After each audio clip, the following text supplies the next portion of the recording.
Can we do live for all 3 hymns or 2 hymns, whatever they are? It'll be Jenny, Lynn, and Rachel.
Morning has come.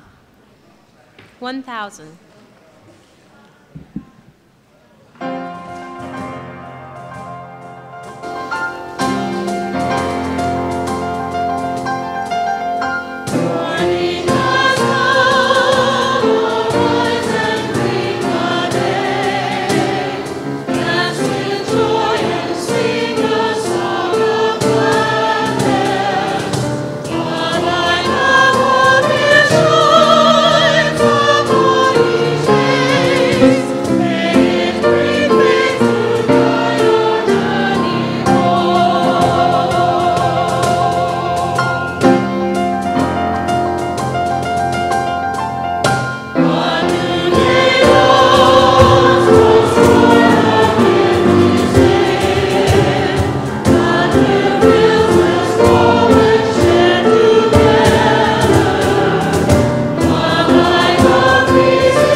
Up some more. There we go. Good morning. That's better, right?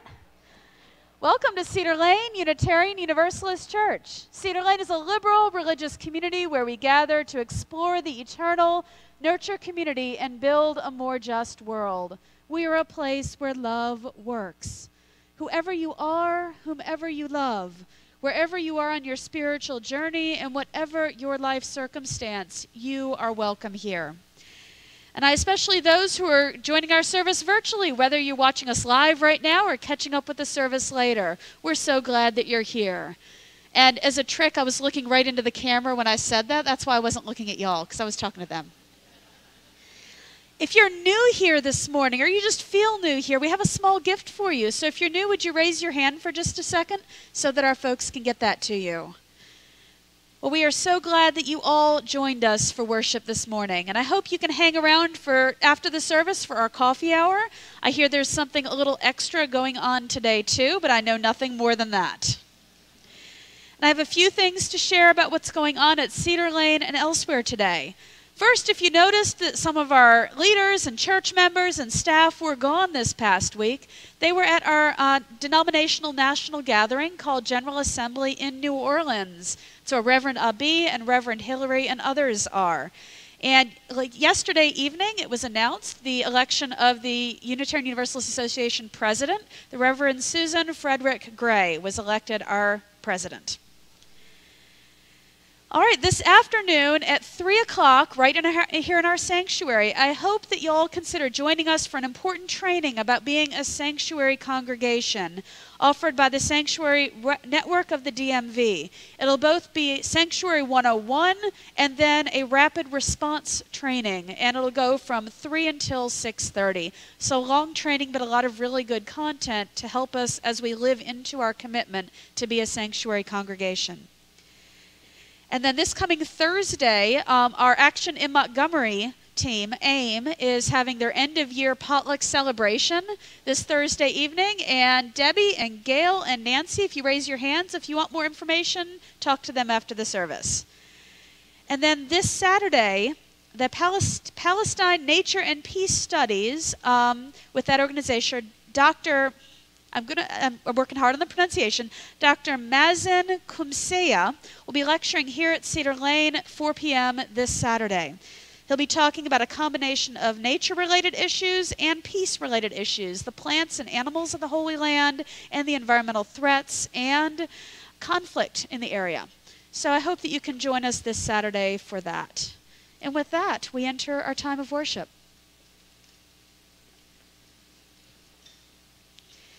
Into this home, we bring our hunger for awakening.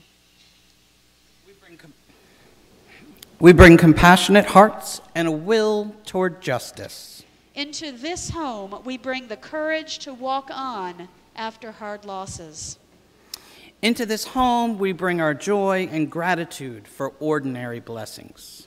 By our gathering, we bless this place.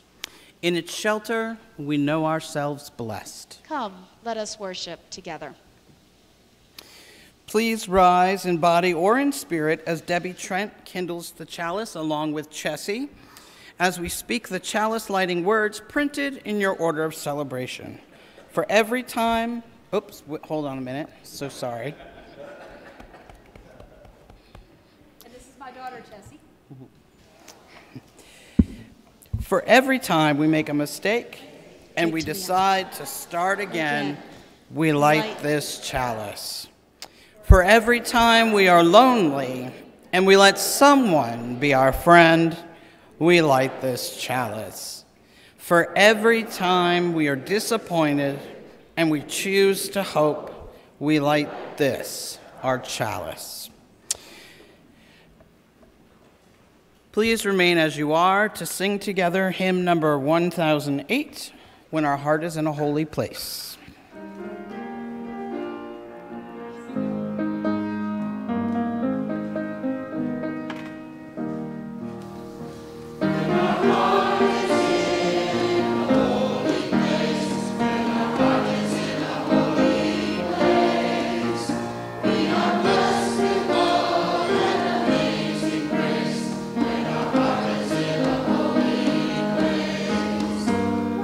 Trust the wisdom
Oh, right.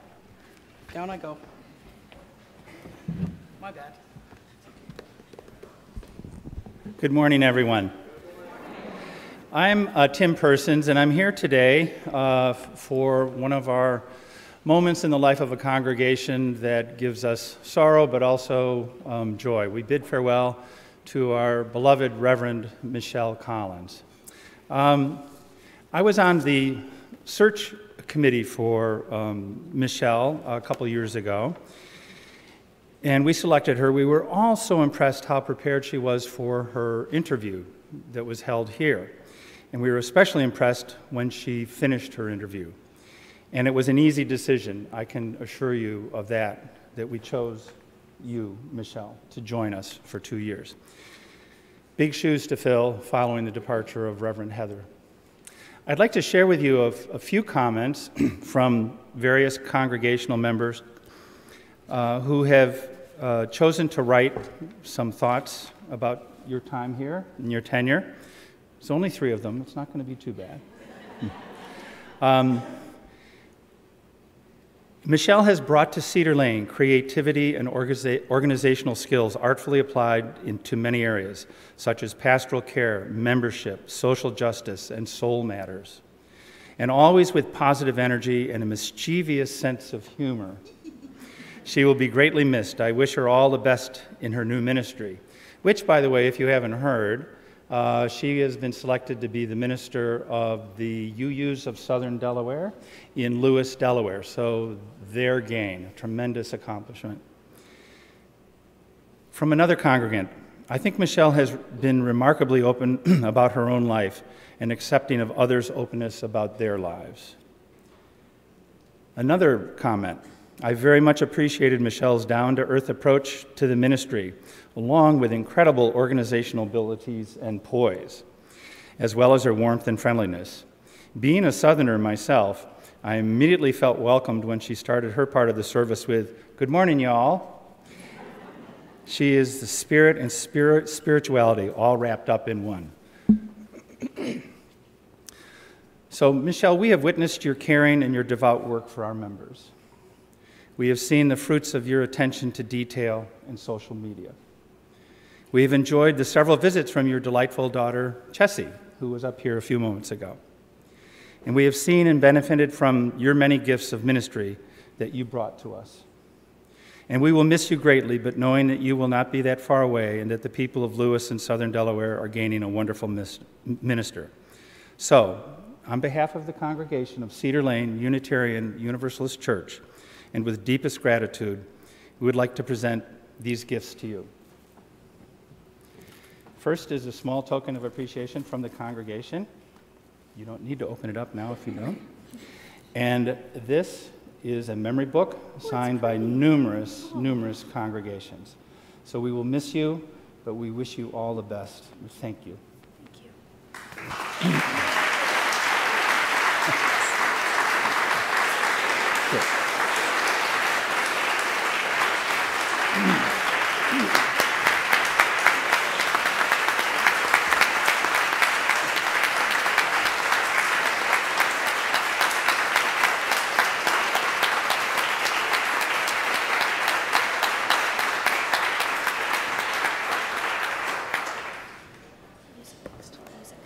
Oh, yes, music. Thank you, thank you.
We gather, as we always gather, in sacred space, a place set aside as sanctuary amid the many challenges of life, a center from which we may gather strength to face these challenges with courage and grace, faith and love. In this time of remembrance, we lift up those in our community who are living through significant passages, the small and extraordinary milestones of life. We pause to be present to our spiritual companions and to the concerns of our own hearts. We continue to hold in our hearts all whose lives are lost and whose loved ones' lives are lost to violence in our world or who are affected and displaced by disasters. We hold the many who continue to be killed during the ongoing turmoil in Venezuela, and those killed in the landslide in China and the bombings in Pakistan, especially in our hearts today. For these friends of ours and for all the joys and sorrows that remain unspoken in our hearts, let us turn to the peace and solace of prayer, silence, and song.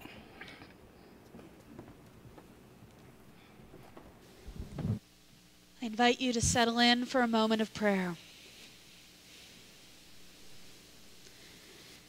Spirit of life and love, God of many names or none, we open ourselves to you and to each other. We ask that you hold us during the many times in our lives, the joyful times as well as the times that are more difficult. We ask that you especially hold us during times of change and transition. Change is often never easy. It is hard to go from one place to another. It is hard for those that you love, for those that you have in your life to change, to move. It is hard to imagine something different. We ask that you hold us as we move through the many transitions and the many changes and moves in our lives. We ask that you hold us and stabilize us and remind us of that which also remains. During our time of silence this morning, if you're experiencing a loss or commemorating the anniversary of a loss, you're invited to stand in mourning and memory until our music begins.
Our reading this morning comes from UU minister Victoria Stafford.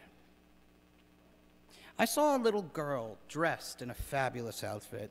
She was in preschool, and her clothes were matched only by the radiance with which she wore them. A dress tie-dyed in bright orange, hot pink, and electric yellow, with socks to match, pink suede sandals, and on her knee, she revealed to me demurely, by lifting the hem of her skirt, a Band-Aid in the brightest bright blue. "We're out of purple ones," she said, with mild regret. The child was shining. Grinning, I admired her dress and her joy, and she said, "Well, I wanted to wear my favorite outfit because we were having church today, and in case somehow I failed to guess it, this is my favorite outfit." She gave her dress a little flip and smoothed her bunchy bodice. She straightened her short legs so the sandals stuck straight out. She ratcheted up those fiery socks and looked me in the eye.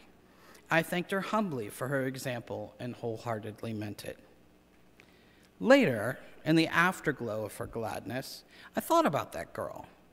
There are children all over this world, and some adults scattered here and there, who unfailingly will punctuate their lives and their days with sacred celebration and with rituals signifying joy, no matter what they have or don't to work with, no matter what the fury of the world outside is howling.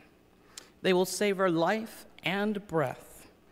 It's the only way some people know how to live, with gladness and cacophonous color. These are the people who pray without ceasing, awake and aware, chanting if they are old enough, "This is the life I'd risk anything to save." Choose your clothing with defiance, with attitude, with joy, and with intention. Every action is a sacrament, every move a symbol, every color a song. This is a day we'd risk anything to save.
Friends rejoice for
That was absolutely fantastic. Thank you for reprising it. That was my request for the day.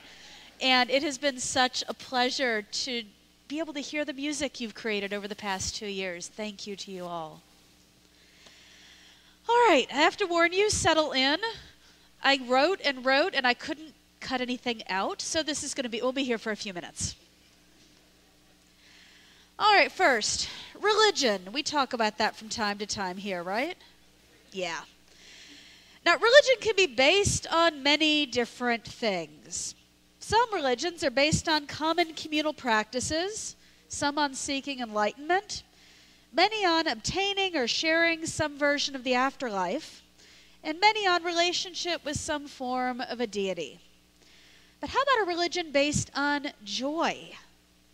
That's our monthly theme, by the way, if you hadn't picked that up by now. That's why your orders of celebration are yellow this morning, the most joyful color I could come up with. But a religion based on joy, wouldn't that be a darn fun religion to be part of? Yeah, oh yeah.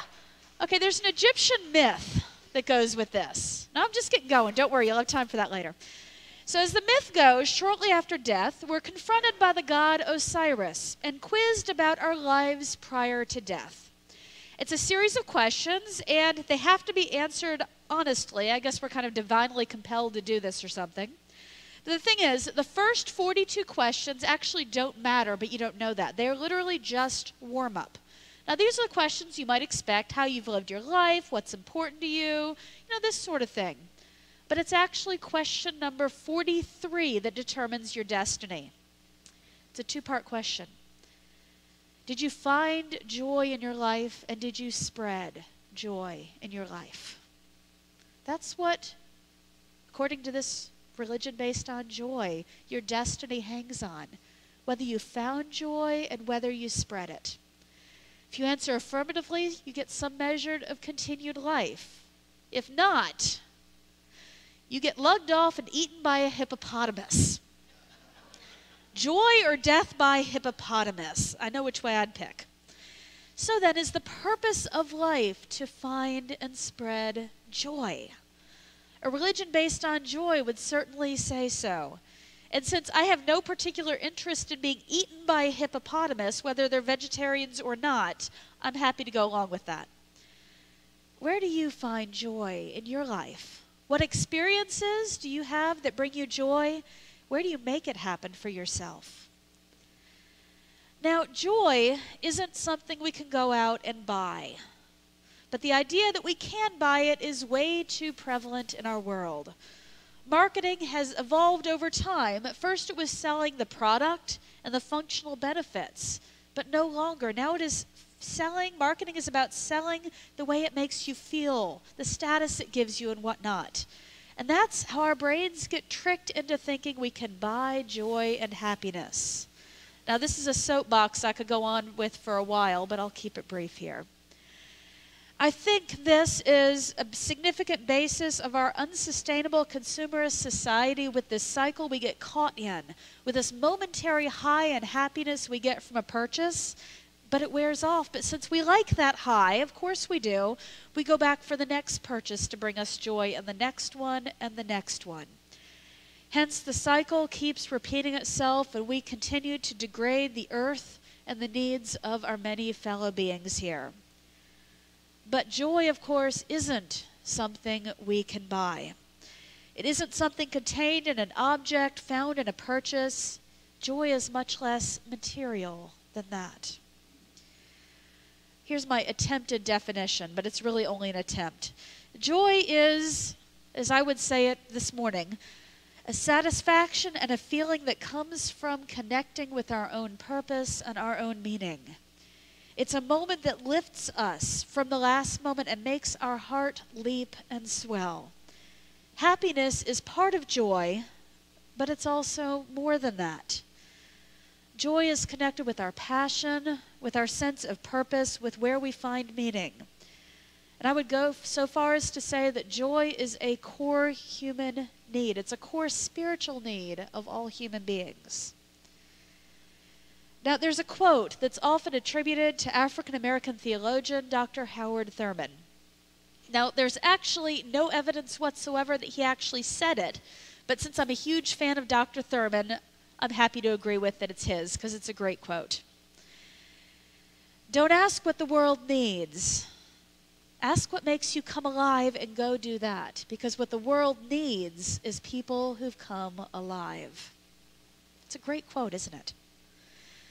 Joy makes us come alive, and when we share it, we help others come alive too.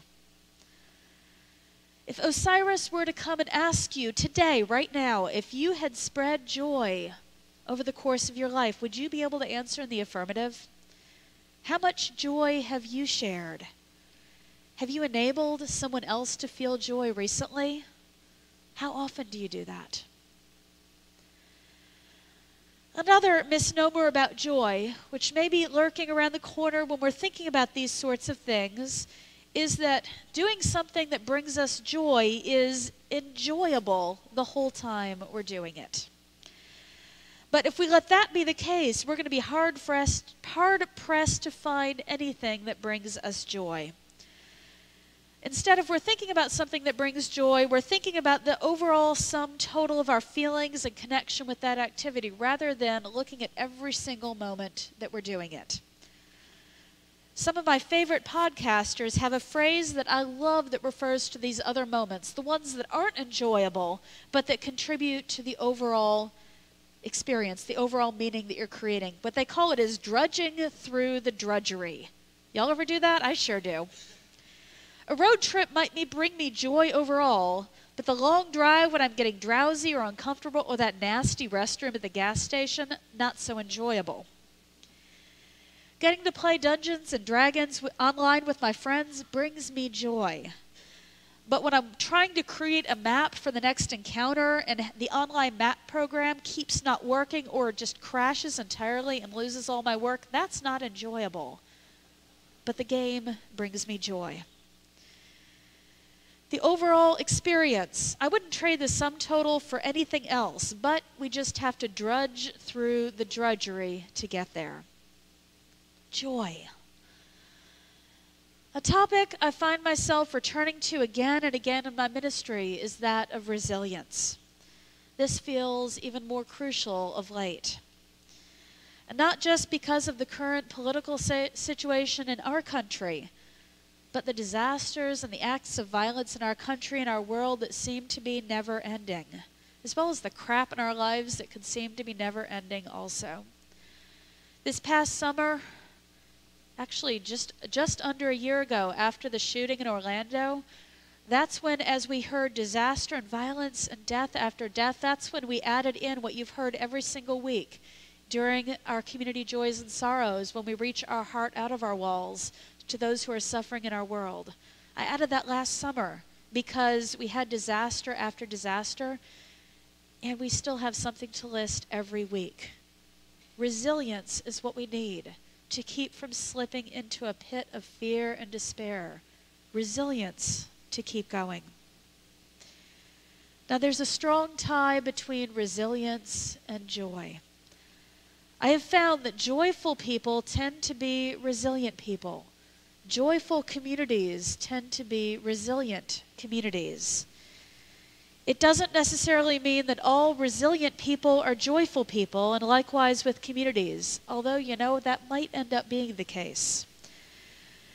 Being able to find and share moments of happiness or purpose or joy and play, these make us stronger. Joy breeds resilience, and sharing and spreading joy breeds resilience. And sharing and spreading joy breeds joy as well. It is fun to share joy. So then, is the purpose of life to find and spread joy? If it is, then Unitarian Universalists aren't doing too shabby. Columbia University did a survey of 100,000 Americans that ranked them on a happiness versus unhappiness scale, which I'm kind of equating with joy for the purposes of the survey, so bear with me here. Okay, 100,000 Americans, and ranked them on this happiness versus unhappiness scale, and also correlated their answers with their religion. Any idea who scored the most unhappy? Unhappy Baptists, Orthodox Jews, and Roman Catholics. The happiest, Unitarian Universalists and Quakers. Yeah. So I'm wondering, how joyful a place is Cedar Lane? In the past 2 years of my time serving here, I have certainly experienced joy. It has been so fabulously wonderful to spend this time with all of you. Working with different ministry teams, working with our fantastic board, with various task forces, one-on-one with folks on various projects. It's been joyful just to spend time with folks, whether it's one-on-one with a couple of folks, with groups, being part of the joyful and energetic worship services here at Cedar Lane.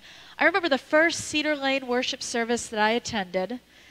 In the middle of that service and afterwards, I thought it was the most enjoyable and most alive UU worship service I had ever attended. And I've thought that since then too. Holiday Craft Day was a joy to be a part of. I made my first live wreath here. On the front of your order celebration, that big picture in the middle, that's my daughter and I with our live wreath. The 12 Days of Christmas song, oh my gosh, that's hilarious. The music here brings me joy on a regular basis. Our choir, our handbells, I love handbells. Our children's groups, and many of our special musicians. And Henry. I don't think I've ever told you this, but a couple months into my time here, I had trouble leaving my last congregation. It broke my heart when I left. But a couple months after I got here, before I had really shifted anywhere else, I watched you leading the choir, and I saw you handle a particularly complicated situation. And I thought, I'm so glad Henry's here. And I've thought it so many times since then. Thank you.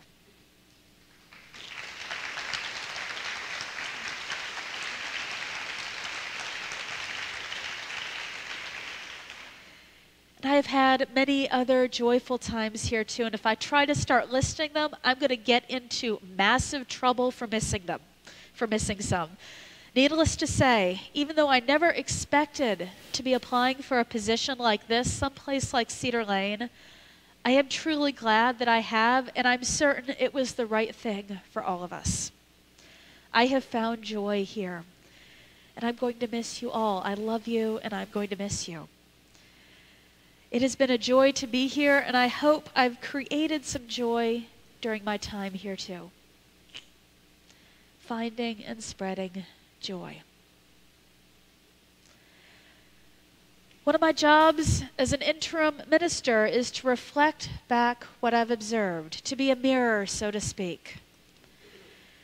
So one of the questions I've asked in this context is whether I do see joy being spread here at Cedar Lane.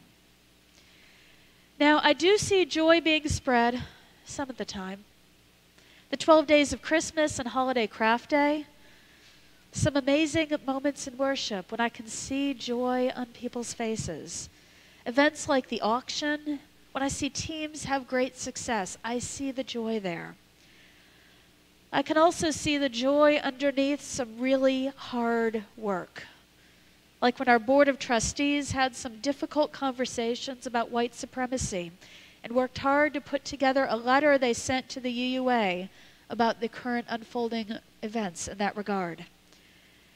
And maybe joy is hard to see in a context like that, but I surely felt joy seeing the vulnerability and the hard work and insight that your leaders put into it.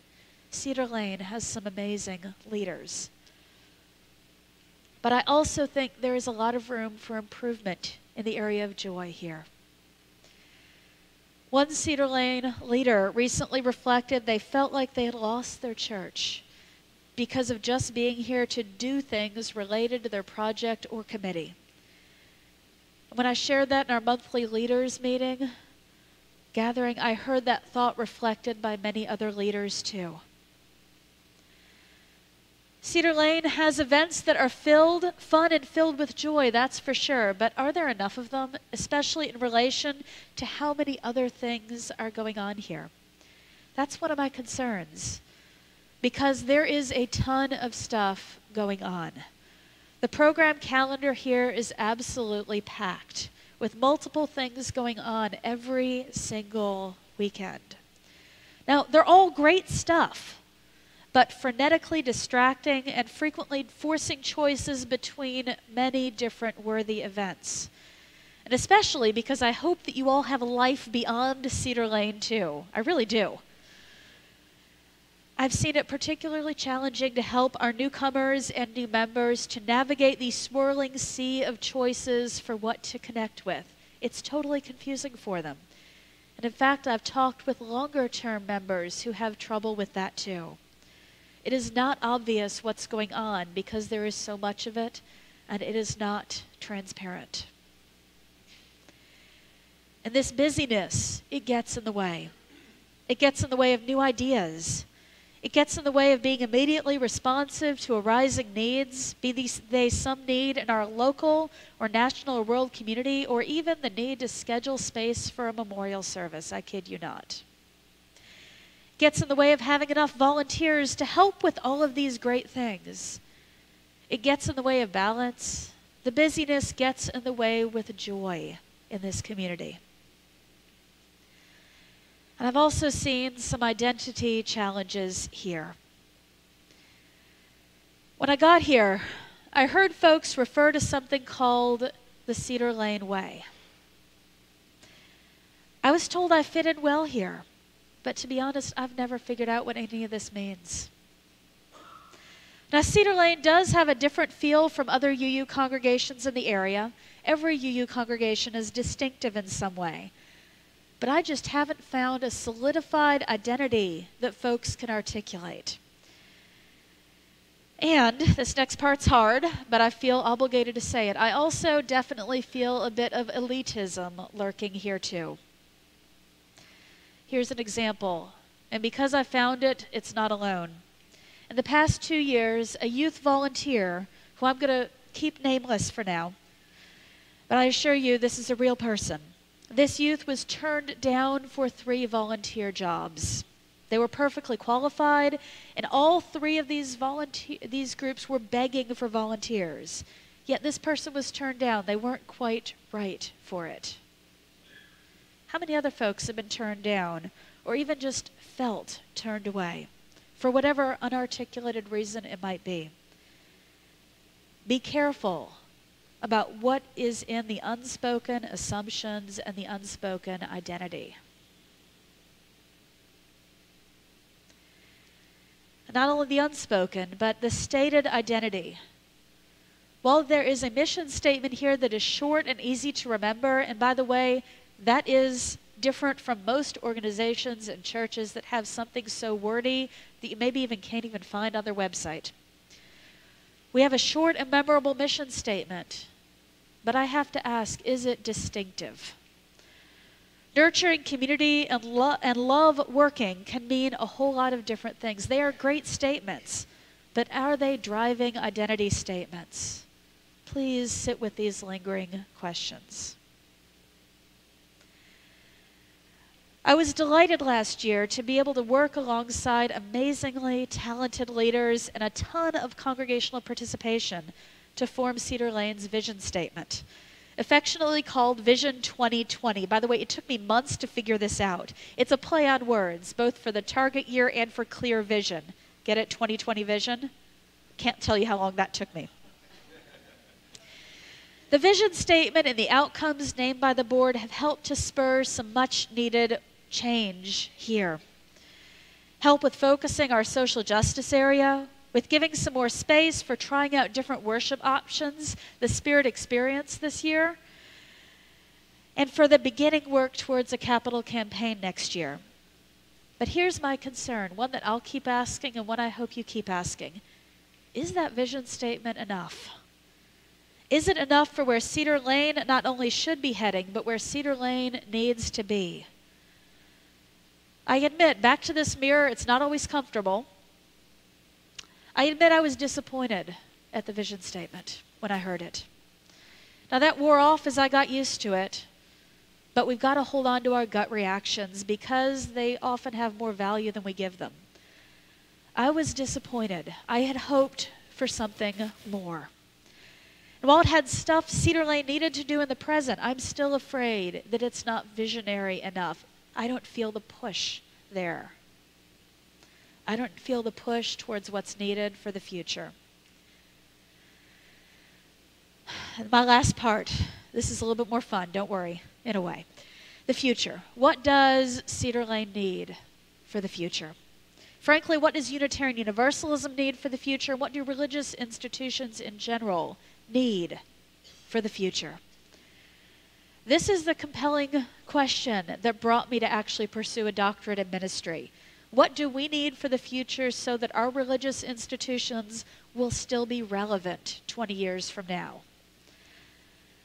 I've been thinking a lot about this. So I expect many others are. So you want to hear my crystal ball?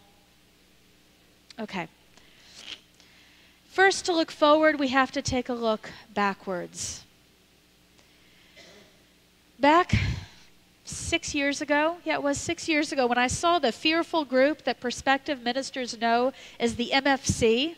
It formally stands for Ministerial Fellowship Committee, but we make up other things for that acronym, I must admit.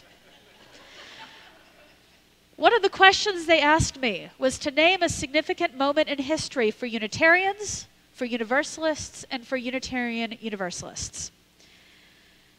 These are the three I came up with. The earliest of these was for the Universalists in Gloucester, Massachusetts, when a court ruled that the Universalists could have the option of whether they pledged their monies to their Universalist congregation they were starting, or whether they were required to get them away from the requirement to give it to their parish non-Universalist church. This was seminal because the Universalists would not have been able to continue if they had to keep pledging to a church that they didn't attend.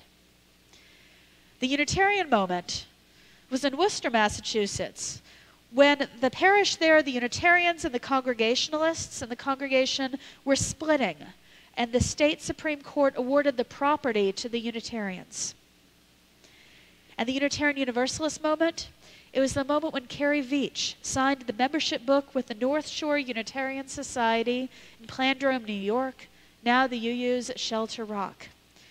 And then, here's the real moment, when she gifted a portion of her current and future returns from her natural gas fields in Germany to the congregation. That gift, worth tens of millions of dollars, has supported countless efforts over time, also bailed out the UUA after Beacon Press published the Pentagon Papers. It bailed out the UUA during the black empowerment and white power controversy in the 60s with the legal fees. Without her gift, our association would have folded years ago. Now, why do I bring these up today? I wasn't planning it when this committee asked me to name these moments in history, but the three moments that came to my mind, did you notice they're all financial ones? But again, I'm not surprised at this. All of the great ideas in the world and all the best intentions in the world need a vehicle to be able to really go. These vehicles take resources. Unfunded grassroots movements can only do so much. We need a structure to do more.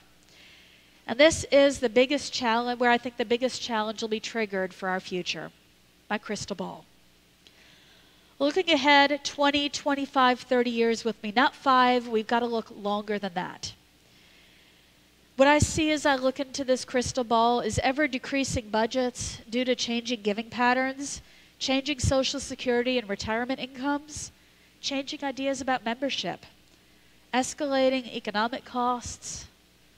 My crystal ball shows this causing most congregations to shrink dramatically. I see most being 100 to 150 members, if not smaller.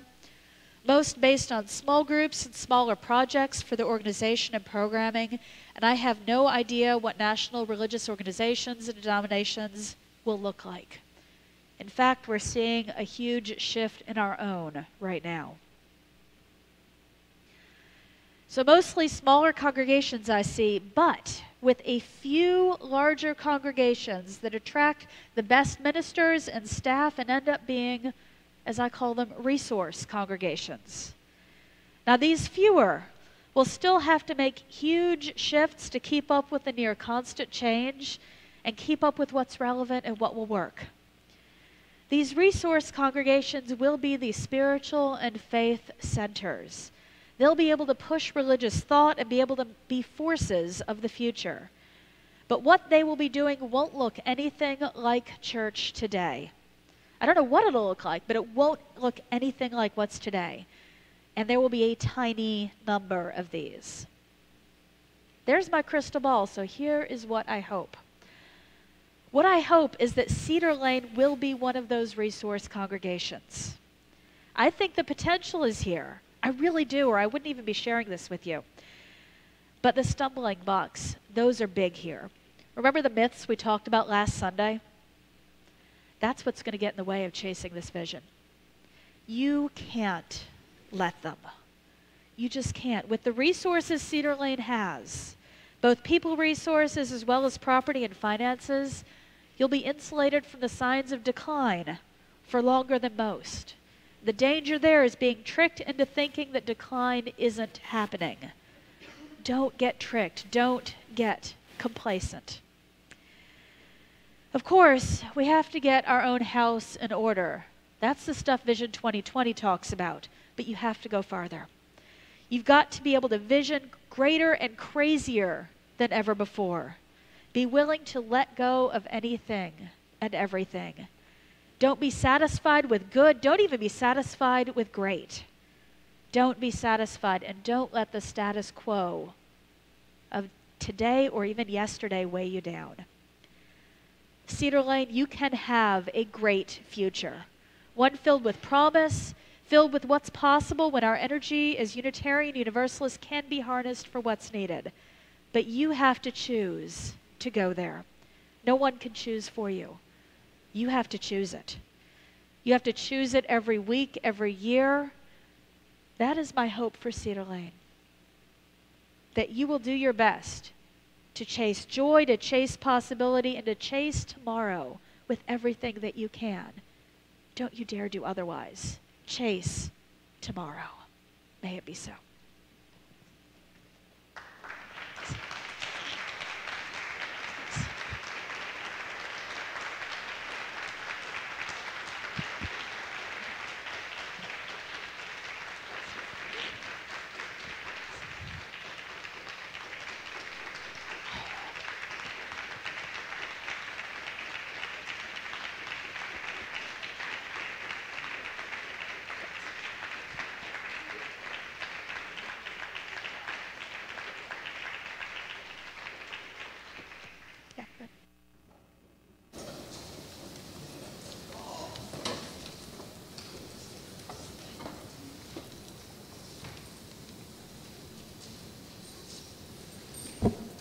Oh, there we go.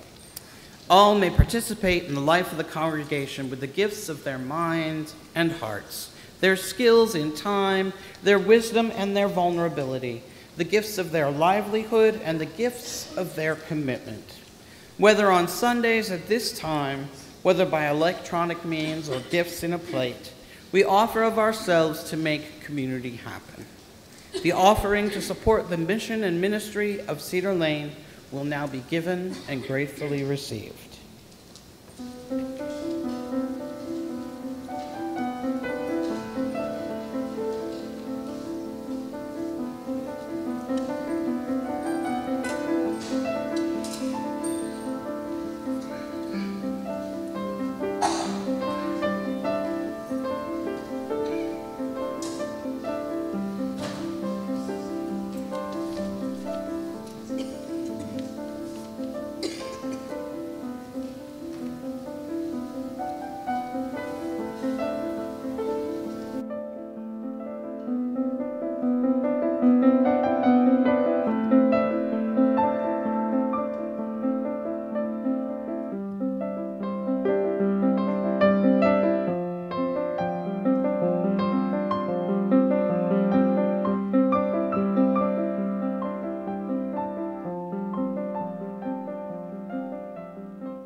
In honor of our National General Assembly just finishing up today and the work that we're digging into as Unitarian Universalists and the fact that I really like this hymn, let's sing together one of our current identity songs as you use, Standing on the Side of Love. It's number 1014. Please rise in body or in spirit.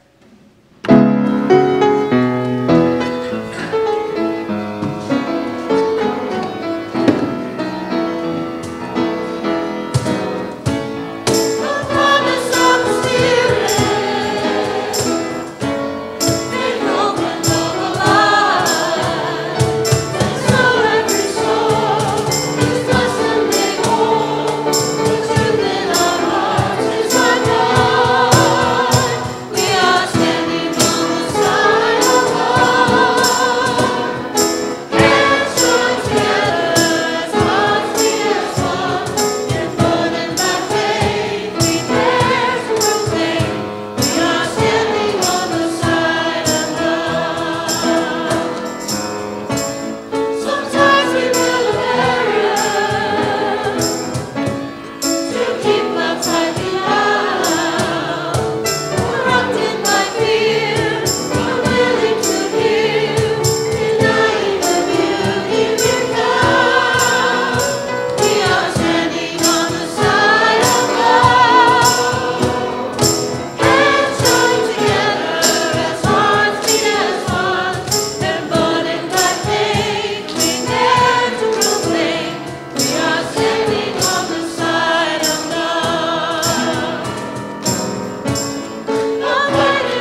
a journey we have been on, with the ups and the downs, the smooth places and the bumpy ones, the joys and the sorrows we have all shared together.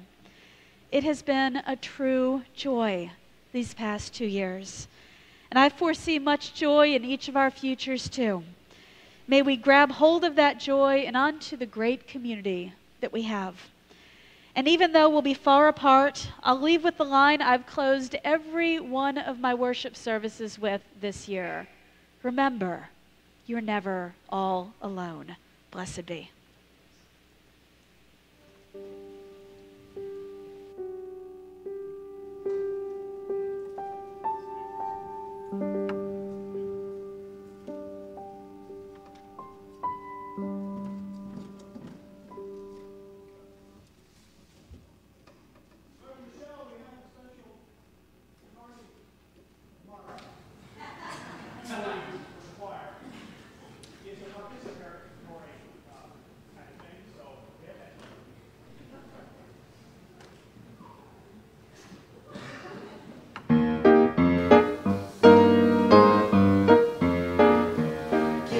Smile to each other till we meet.